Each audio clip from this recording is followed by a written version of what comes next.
It's Tim Albright with AVNation, celebrating Black History Month, talking with Black AV professionals. And with me today is Rachael Harris. Welcome, ma'am. Hi, welcome. Thank you. Welcome to you. Thanks for having me. I'm in your apartment now, so yes, you're welcoming into your lovely home. Rachael is an end user for corporate, one of our fine folks that we don't say where she works, but she does work in the corporate environment. And what we're doing, Rachael, is first and foremost, we mentioned the fact that you're an end user. How did you get there, right? How did you get to where you are in the AV industry? Kind of give us your path or the age-old question of how you ended up in AV. Sure. Yeah. No, my path has been actually very quick. I started in AV proper probably about 5 years ago, and before that, I was a backstage theater and live events person, production manager, technical director, things like that. So it was a really easy transition for me because of that old skill set, and it was kind of adding on new skills coming in. No, one of the things that in a number of these interviews that we've done, and my buddy Wallace Johnson, who came out of House of Worship as well as live staging, right? We've chatted before where all of these different verticals, all these different jobs that folks have had, they're kind of AV, right? There's AV there are parts of it, right? There's one of the interviews we did. The young lady went through college in theater, and as she was graduating, her advisor said, "Well, there's a company here that's looking for an AV person," and she's like, "Well, what is AV?" And he's like, "It's kind of what you've been doing, right?" So talk for a second about those similarities and kind of that pathway from theater into what some folks would consider like the proper AV or a not proper AV, but a more corporate version of AV. Yeah, I'm really glad you brought that up because this is what I think about all the time. Frankly, I don't think that there is a very big difference in the industries of live events or theater production or television or AV. I think it might. I spend a lot of time trying to figure out where is the line. Because it all really comes together. And at the time when I was very active in event lighting, that was the time when projection was becoming a much bigger part of events. And we were using this word called convergence. It was just convergence was what everybody was doing. And it basically meant bringing a projector in and hooking it up to the lighting board and running that show, running this additional light aspect. Everything already had audio. So I don't think that it is different. I just say it is because everybody else is saying it. Now I work in AV, but I mean, I make shows, it's all the same. Yeah, I agree with that. I that goes back to something that AVIXA has tried to say and get the industry around, and that's the experience part. Right. And, regardless of that experience is, a flawless or at least somewhat flawless boardroom meeting or, projection mapping on the side of a building. It's all kind of an experience. And so we all kind of make shows regardless of what it is we actually do. So let's talk for a second about, you're getting from the theater and some of these, I want you to talk about your experience both in the theater and as we kind of said, once you got into, AV as you are now, what are some of the obstacles that you've faced being a Black individual in the AV or even in theater as you kind of came through, and how were you able to overcome those hurdles? Sure.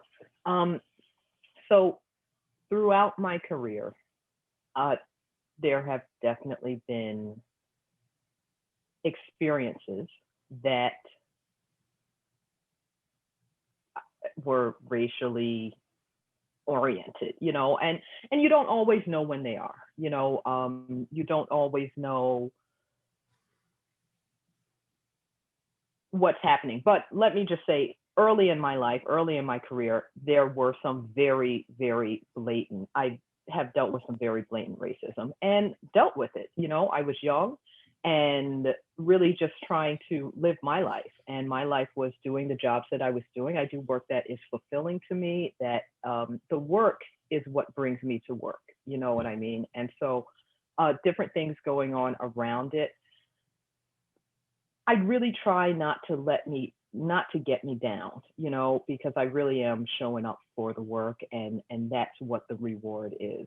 Sometimes it can become difficult if someone is actively working against you, um, to get to the reward that's in the work, but you find a different way. You know what I mean? One thing that I've thought about, like, of course, everyone hits glass ceilings, and you know, it's not just about being Black. I mean, I have many intersections. I'm a woman. I can't um, disconnect what might make it hard for someone to believe that I can do what I believe that I can do. But whichever one it is, of course, I've encountered ceilings, glass ceilings in my life. Um, Instead of finding a different industry, though, I usually find a different building to climb. You know what I mean? Like, it's just not, I've never thought about leaving my skill set and trying to find something else to do because someone is trying to hold me in place in one way or another. I just kind of look for what route works for me. Sometimes, I mean, you don't want to be in the place where, not to say it's about finding the path of least resistance, because it's not that, but Yeah. the path that is right for me has tended to be the one that I am on. And I've had a lot of great leaders and wonderful people of all nationalities and races and things like that who have supported my career, who have entrusted me with projects, who have given me opportunities. And so for me, I think it's really about finding people to work for who care about you. And that doesn't have anything to do with race. So all of that to say that, yes, of course, I've definitely had my struggles with being who I am in this industry, but I don't think that it's been something that really defines my career. And I don't intend for it to become that. That is one of the things that when in developing this series and as you know, formulating some of these questions, um, one of the questions that came out from one of the young ladies that kind of helped us craft these, and that is the idea of why did you decide to overcome, and understand the thinking behind this question is her comment was, you have a choice when you're facing racism. You have a choice when you're facing bigotry or your misogyny or you know, whatever the challenge is, whatever the bias is that someone's facing you with. You have a choice in that moment or in that time to overcome that. Or as you said, you know, taking your skill set and going somewhere else. So the first question, the first part of this though is, you know, asking you that question more directly is why did you decide to overcome? Oh, because this is what I do. You know, I mean, that it's not even that, it's not even that calculated for me. You know, I mean, if there is always going to be, you know, like we were just talking about, there, it's all making shows, it's all making experiences. There's Yeah. always going to be an interesting experience for me to build with someone. And if for some reason anyone ever wants to prevent my participation on something, or wants to believe that I don't have anything to offer because of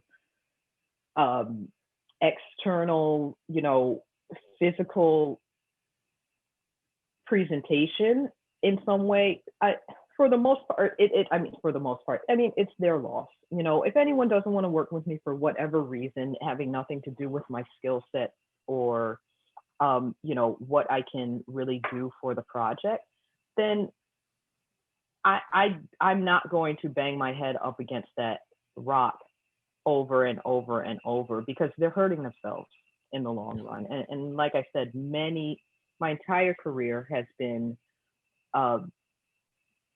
adorned with beautiful people from every corner of the earth.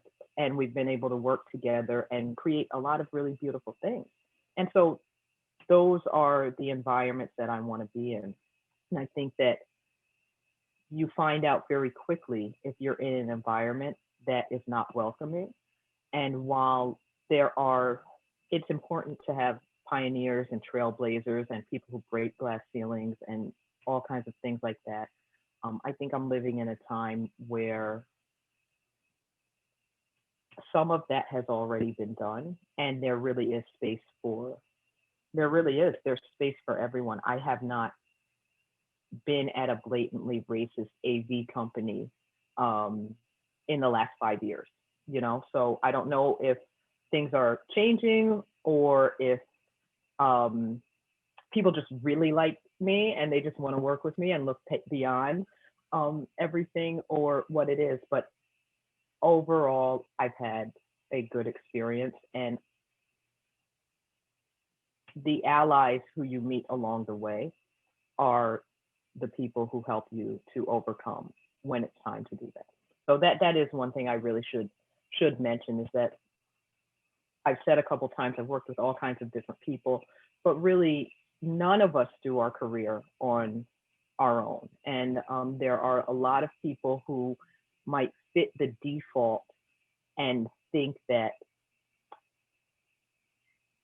they have the success that they have due to themselves and because they have an easy way through the world and all of that. But what they have is they also have allies and supporters and sponsors and people who have helped to pave the way for them.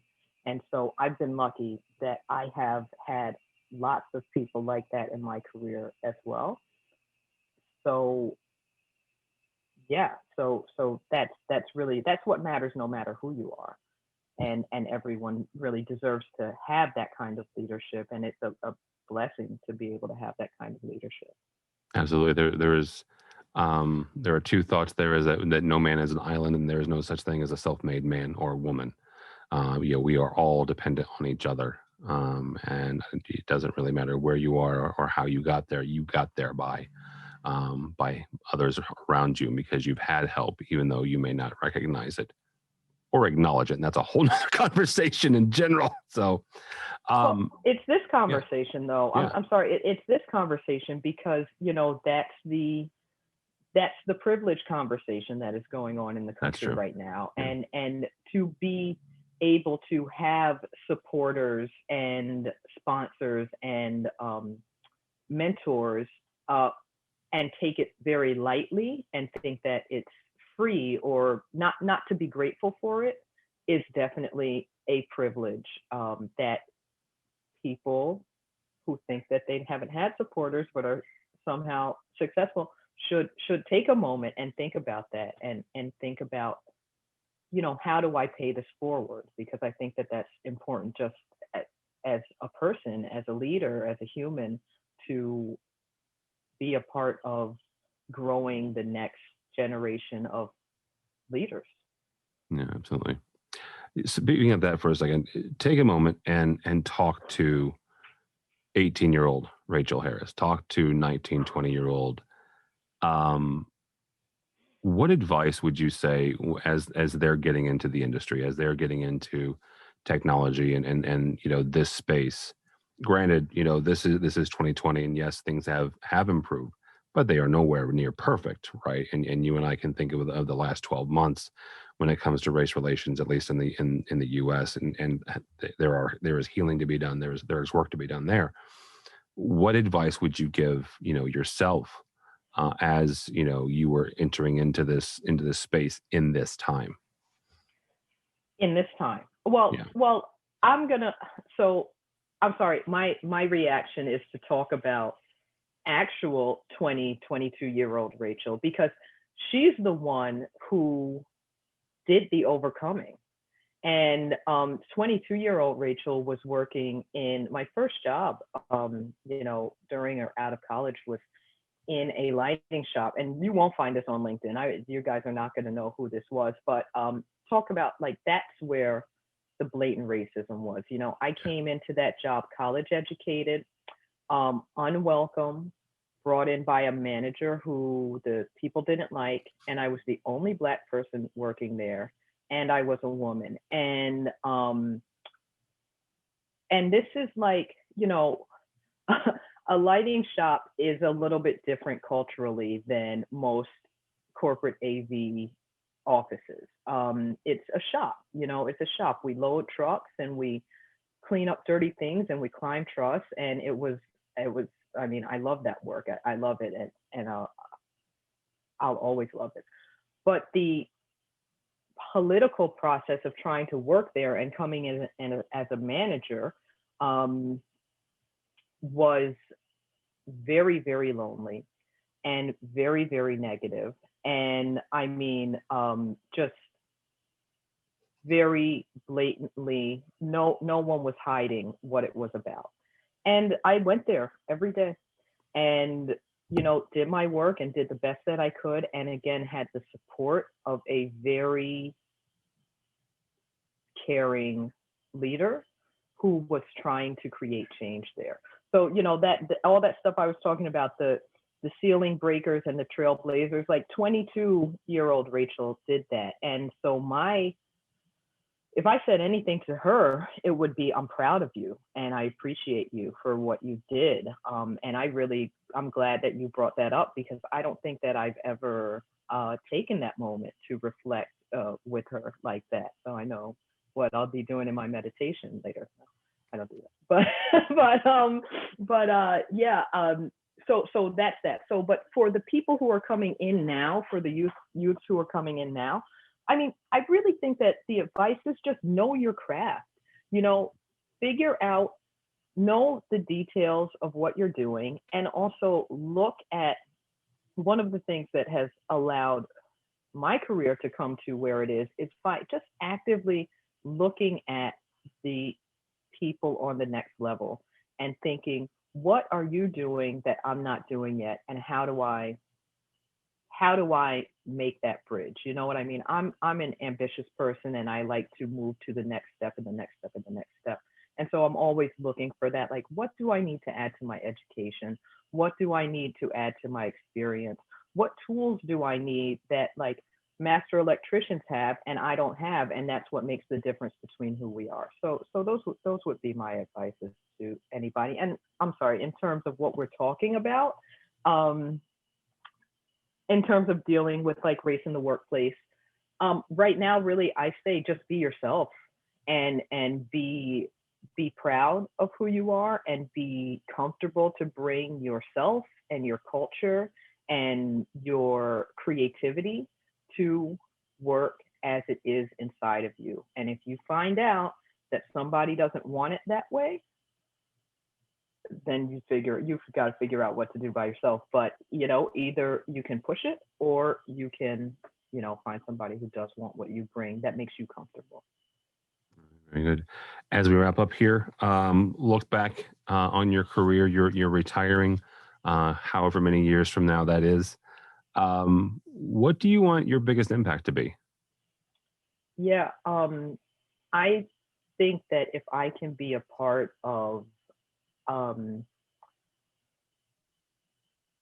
just building a direct line of trust and honesty through and outside of the AV industry in general. You know, I've spoken in the past about, you know, small businesses and their need to know that they need us there and need to trust us and need one of us on their team to get through these builds and get through their operation and things like that. And so, you know, I think that the reach that I would be able to have is going to be with my clients and my colleagues. And if I can be remembered as someone who,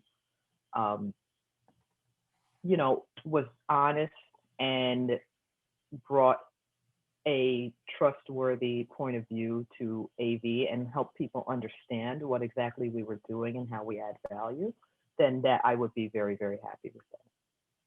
All right, very good. Rachael Harris, thank you so much for your time, ma'am. Thank you, Tim. Take care. All right. Thank you, Rachel.